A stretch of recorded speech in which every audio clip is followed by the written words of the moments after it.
thrilled to introduce our next speaker, Eilat Aviram. Eilat is a daring decisions teacher. For the past 25 years, she has been catalyzing people to dare to love themselves in their decisions. She is a clinical psychologist, hypnotherapist, best-selling author, speaker, and energy healing teacher who facilitates workshops and speaks on stages around the world. She teaches a simple yet powerful method to listen to your inner truth in your decisions. She is the founder of the online empowerment movement, If I Loved Myself. Check out her best-selling book, If You Loved Yourself, What Would You Do Now? It's available, and I'm going to be getting my copy very soon. She facilitates life-changing trainings for healthcare practitioners, teaching them how to love themselves and empower their patients with this method of decision-making. Ailat, welcome to the Mommy Mindset Summit. We are thrilled to have you here. Thank you, Soraiya. I'm so happy. And just listening to you saying all that, I was letting it wash over me in the most pleasant way. Aww.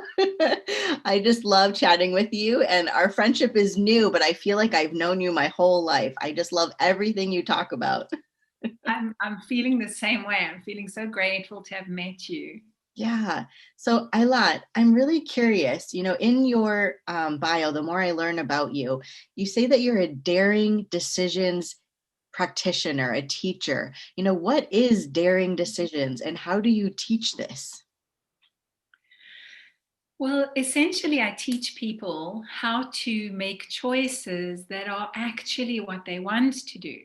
Because you know how hard that is to do, right? We all know what we want to do.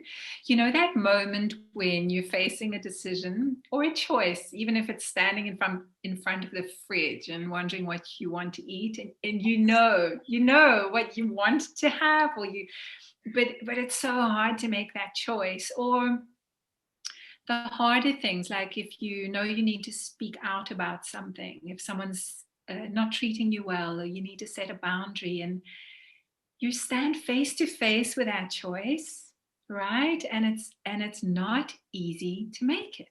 Yes. Yes. And your head is going, why can't I do it? I know what I need to do, but it's so hard to do it. Yeah.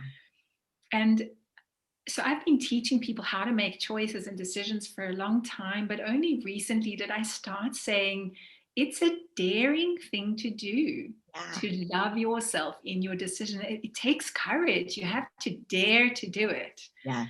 So I speak about my people who are doing this as self-loving decision darers. Ooh, I love it. I want to be a self-loving decision darer. That sounds awesome. I suspect you already are. Oh, But practicing. I need reminding all the time as well. It's scary. It's scary to live your own truth. Yes. So what I teach is how to listen to your own inner truth in that moment of choice. So what I'm hearing you saying is really being able to be grounded in our decision and know that we're coming and making a choice or decision from empowerment that is like serving us and connecting with us versus being scared or coming from a place of fear. And that's really beautiful to really know ourselves. So in this way, how do you support others in learning to hear their inner truth? How do you help them discover that?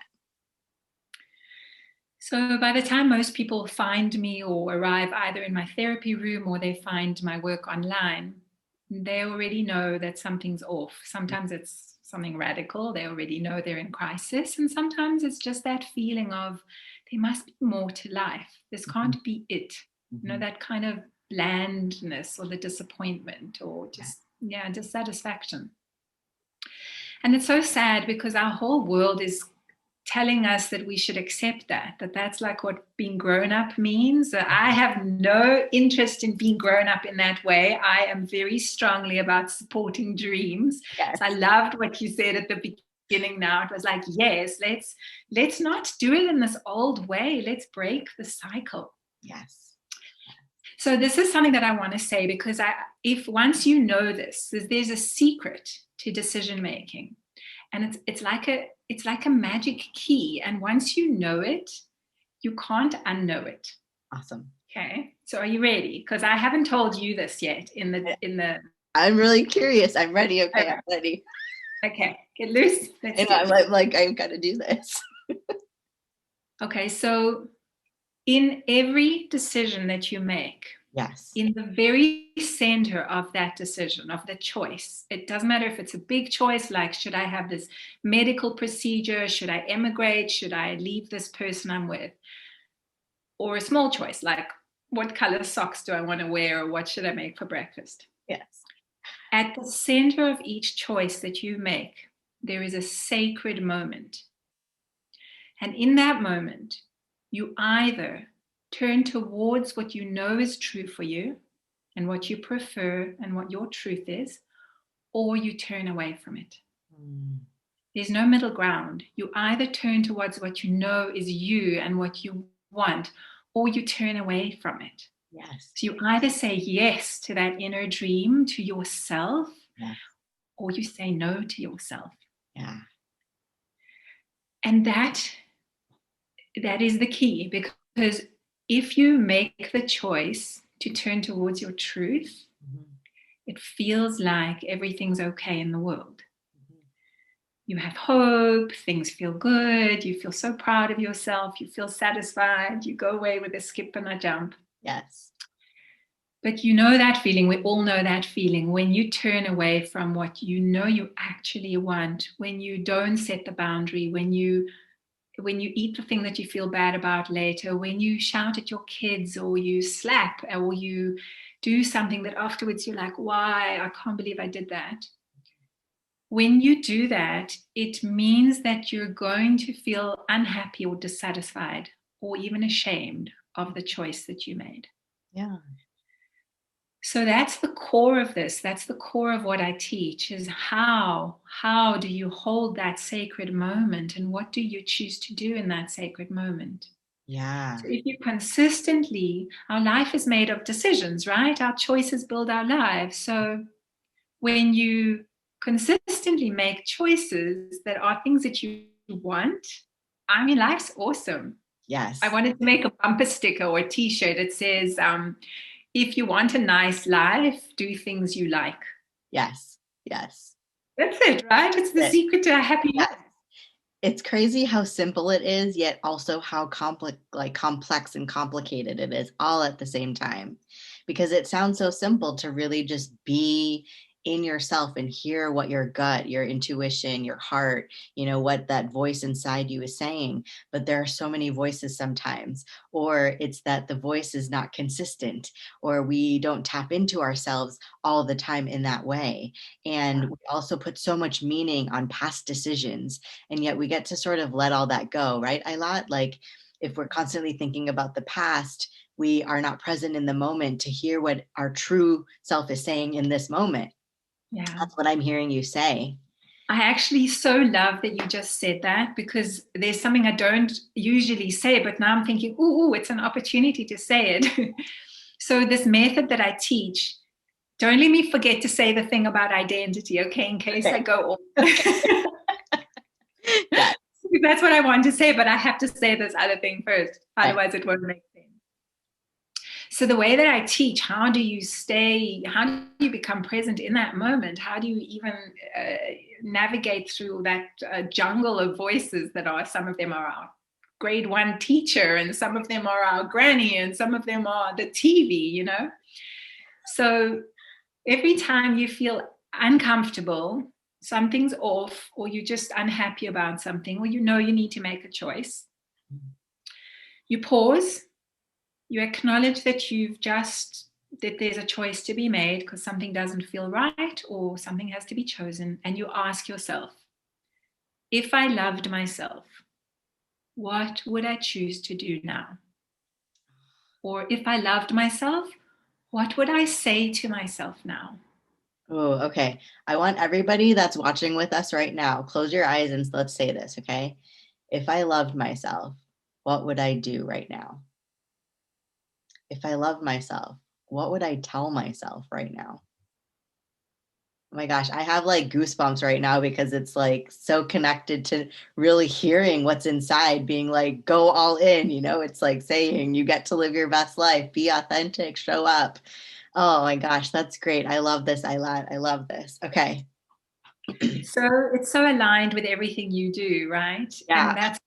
And That's why I say it's a simple, powerful method. And Yeah. I'm happy to share it because it's not like I want to hide it secretly. I think we should all have been taught this at kindergarten. Yes. Like this is so wrong that we're not taught it. And sadly, my friend said to me the other day, she said to me, "Your work is subversive." Yeah. I was like, "What? What do you mean? I talk about self-love." Yeah. Yeah, the most subversive thing that we can do is to love ourselves and to listen to our own inner truth. Yeah. It's true. It's true.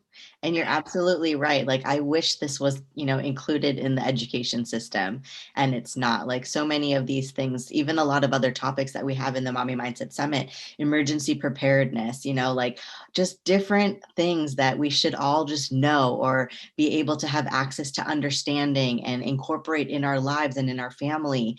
And we just don't. But this idea, this topic of self-love and self-care, and we're going to go way deeper in this in a moment, is something that we all get to experience and understand. And it's not just at the surface, it goes really, really, really deep.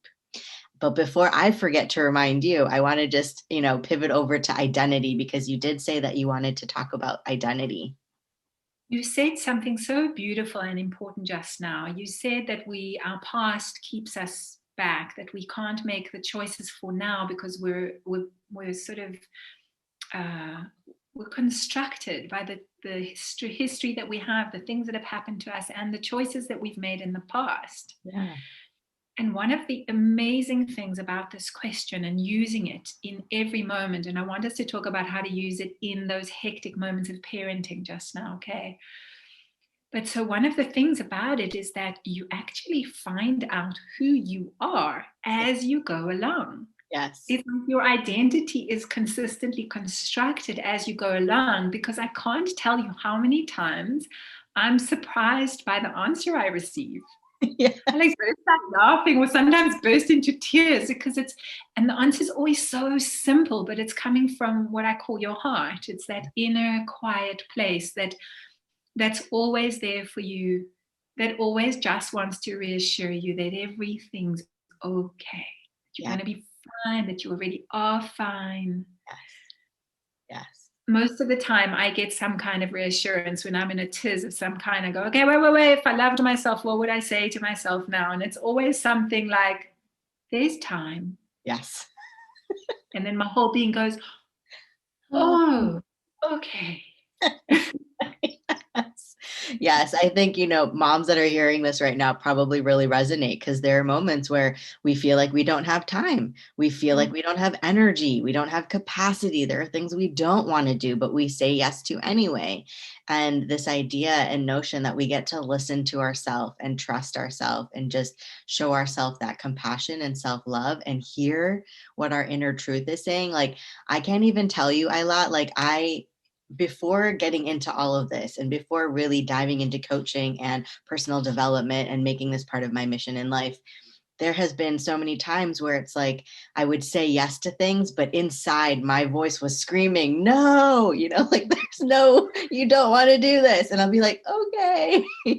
And, it goes back to that people pleasing or wanting others to feel good or taking care of others before myself. And that's why, I'll tell you all a little secret. Coaches coach into the things that they had to work through, that they continually work through. We are not masters, we are practitioners, and we practice this daily. And, that is like the true secret, is find a coach for yourself that you resonate with, and somebody that's doing the work, not just talking about the work, but doing the work, because that's when there's power. And that's when that's where the magic is. Sorry, go off on a tangent again. No, I'm so grateful. Like, if I had a tail, it would be wagging. I'm so grateful that you said that. Yes. And always listen to your instincts about whoever you choose to work with. If you get in, ask yourself the question. So I call it the love person. If you're thinking of someone or whatever, and you say, okay, hang on, if I loved myself, what would I choose to do? And if your gut feeling is no, please listen to it. Yeah, and honor it's it. just not a good fit, maybe. Yeah, honor it. Absolutely. Honor it. Honor it. Absolutely. I love this.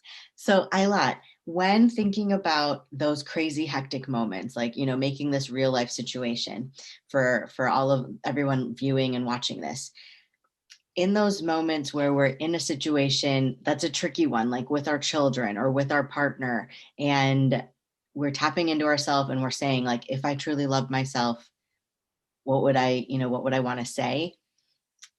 Talk to me a little bit about how that connects to the self-compassion and the grace that we get to show ourselves. Okay. So here's the other main point. There were two main points. I've made the one. I want to make the other one now. Yes. Self-love and grace and self-compassion are often deeply misunderstood. There's a very fundamental way that all of us misunderstand self-love. I work with healthcare practitioners, and I was just worked with a group of about 100 social workers, and I asked them to give me examples of self-care. We were doing a workshop on self-care, and every single suggestion they made had to do with getting away somehow. It was going away for the weekend, taking time off, having a massage, taking a bubble bath. And that's that's lovely, but it's unrealistic. Mm-hmm. You're a mom, you're at work, you're anything. It's like, who gets to, like, what? So, excuse me, I'm just going to go to a spa now because I'm feeling a little, your child needs supper, and you're like, I'm going to go, mommy's going to go have a bath now. It's just not realistic. Yeah. So we can fantasize about it. Let's not kid ourselves. But and those things are great when we get to have them, but Eilat is saying we don't get to have those every day. So we don't want to get to a place where we're so desperate for that time out, or so desperate for that bath that we are, running ragged. So the misunderstanding about self-love isn't that it's only this, it's actually, I call it self-romance. And there is a place for self-romance. It's a beautiful thing to light the candles and have the bath and go for a walk in nature. That's really important. But self-love is actually about meeting your own needs. Yes. So if you think about how you love your child, when your child is hungry, you make food. When your child is tired, you help. If they're overwhelmed and distressed, you step in as an auxiliary, like emotional support. Yes. You are attentive to their needs. Yes. Yes. Think of anything or anyone you love, right? Your dog, your plant, your partner, your business. Yes. You constantly have your finger on the pulse of its needs. Yes. Yes. Okay, so I have a question. Okay. How much do you do that with yourself? I think you're pretty quite good at it. I definitely, it's a conscious thing to identify time every day for self-love and self-compassion. And I find for myself and for my clients that it allows me to be my best self. It really does. And it allows me to give wholeheartedly to the people and the places and all the things that I want to do and get to do. And when I've now learned that when I receive the self-love from myself and my cup is full, I am whole, I'm feeling great, I have so much more to give, and giving is easier. It takes less energy, it takes less time. It's just, it's just easy. And it's surrendering to flow and ease in our life. And that's what I love about self-love and what you and I talk about, because it is more than just getting your nails done. That's a great thing to take care of, and that does make you feel good on the surface. But those little parts of self-love, like for me, sitting in front of a fireplace and just really acknowledging my wins, really telling myself what I appreciate about myself, that goes way deeper into changing the story and the narrative of the things that I once believed about myself, that I wasn't good enough and that I, wasn't capable of things. And now all of that has changed. I get to be me and I get to show up, and it's through self-love. It's through what you're saying as self-romance, to really sit with yourself and honor that part of yourself. And, some people will say, oh, that sounds too foo-foo and I don't have time for that.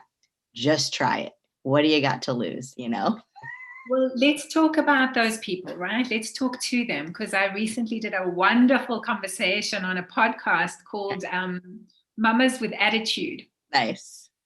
for mamas out there, it's a great one. And they really got into the nitty gritty. Both of the interviewers had little children, like babies and children. And they were like, but what about when I haven't gone to the toilet and then my child needs to have a nap and my partner is coming in and then he wants something. And then I'm just an exploding mess. Yes. What then?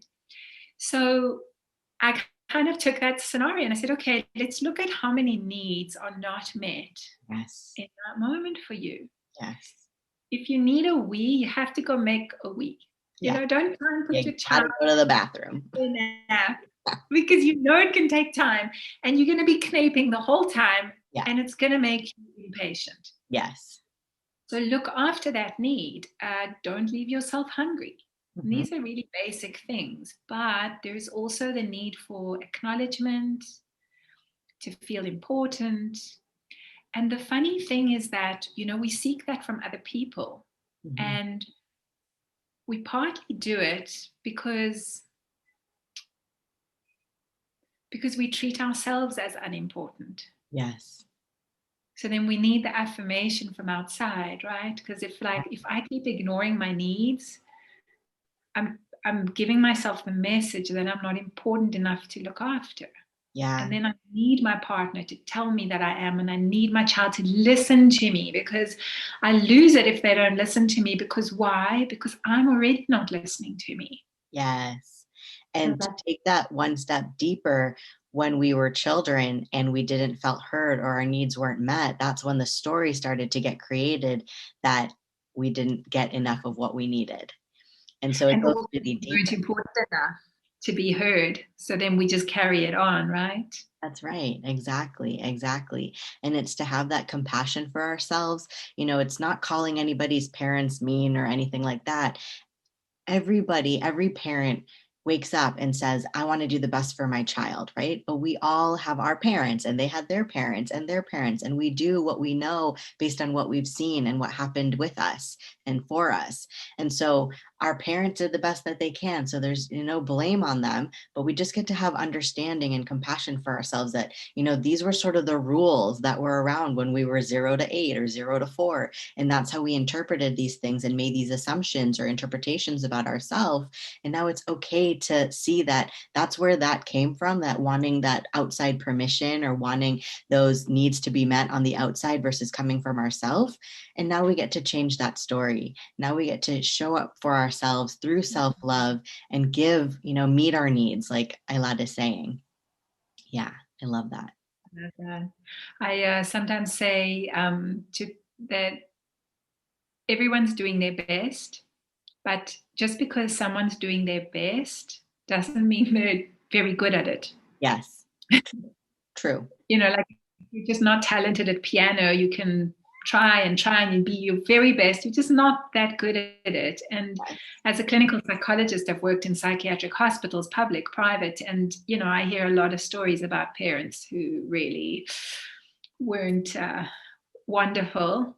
And the truth is that even though some parents are mean or are abusive or are cruel even, that's coming from their own wounding as well. So they're actually doing their best in that moment. But if you're on the receiving end of it, it's important to know that just because someone's doing their best, it doesn't mean that it's any good. And it's okay to say it. And so what I love about what you said now is that it's not about blaming. It's not a witch hunt of like, who's to blame for this terrible thing. It's like, yes, that did happen. Those people did do that to me. They didn't know better, or they didn't have the capacity for being kinder. They didn't understand what it was to love themselves. How could they pass it on to me? Exactly. And what you said at the start, I just loved. You said, let's break the cycle. Let's break this generational cycle. And this is how to do it. It's to go, oh, hang on, I actually am important enough to listen to. And so I'm going to start meeting my needs. Yes. And asking that question. You get curious. But you get curious, this love question will tell you exactly what you need in the moment. Yes, absolutely. And what you hear you get to honor, because that is the truth for you. It doesn't have to look the same. It doesn't have to look what it looks like for me. It doesn't have to look like what it looks for Eilat. It gets to look like what it looks like for you. And I think that's one of the things I hear Eilat talking about too, is that I know I hear you say, like, we are the experts in our life, right? Yeah. My thing is founded on that it starts with you, and you is an acronym. So the Y stands for yes to yourself. Yes to yourself. Yes. Say yes to yourself. The O is open to what you know. Yes. Because that information is coming from within you, from around you all the time, and open to it. And you are the expert. You are the only one who knows what it's like to be you. Yes. We can't know truth for anybody else. True. And no one can know truth for us. Yeah. And so we can cheer each other on, and we can love each other, and we can point out blind spots. But none of us knows that feeling. You know that feeling inside when you know something's a yes. Yes. Yes. Yes, I want that. Or, oh, no. Oh. It's a very clear feeling. Those feelings are so clear. Yes. And then we override them.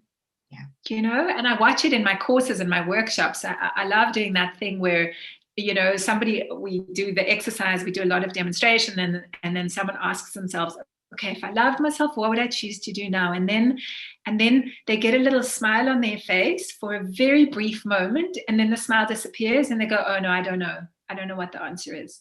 Yes. And then I say to the group, okay, what did you just see? And they're like, yeah, you totally saw something that you weren't willing to receive. What was the first thing that came? That's right. That's right. What are you willing not to say? What do you know, but you're willing not to say? And so, we override what we know. And that is the one thing that I've seen over 25 years of working with people. It's the one thing I see that causes almost every single problem I've encountered. And I'm sure you see the same thing exactly. And that one thing that we all do is that we do not listen to ourselves. And every time you don't listen to yourselves, I hope every one of you who's listening, every time you don't listen to yourself, you are asking for a whole heap of trouble. Yeah. Yes. Because you're the expert. So why would you not listen to the only world expert on you, on your life? Yeah, absolutely. Absolutely. Eilat, I love talking to you, and I love, all the conversations and the mischief we get into together. And I can't wait for one day to be able to come visit you in South Africa. It's part of my plan. But thank you to the Mommy Mindset Summit viewers, participants. We really appreciate you. I hope that you were able to get some great nuggets. Eilat dropped a lot of nuggets here, and we'll invite her into the summit, into the Facebook group, and hopefully get a chance to chat with her so we can go deeper on showing and expressing our self-love to ourselves. Eilat, thank you so much. I know that you have an offer, a freebie offer for our viewers. I'd love to, you can share that with us. It is a talk that I did. It's actually it was a private workshop. It's an audio recording of a private workshop with a very small group of people, where we talked about how to listen to your truth in the moment of stress, right in the center of the chaos and the distress and all of those churning feelings. How in that moment do you actually pause and listen to your truth? How do you do that? Yes. And so I wanted to share that because I felt like it would be so relevant to the mummies. Yes. And it's not specifically for mummies, it's just about any stress in general. But I wanted to just share it to you. So it's a private thing, but you're going to get to. I love this. We get to experience it and go through with you. It's so powerful, so powerful. So definitely click on the link so that you can, receive that gift from Eilat. And thank you so much, Eilat. Love chatting with you, and definitely want to have you back on the summit again. Thank you so much. And Soraiya, thank you so much for what you're doing in the world. It's most welcome. Most welcome. So important. I'm honored. Thanks to everyone who's participating. Absolutely. Talk to you all soon. Bye.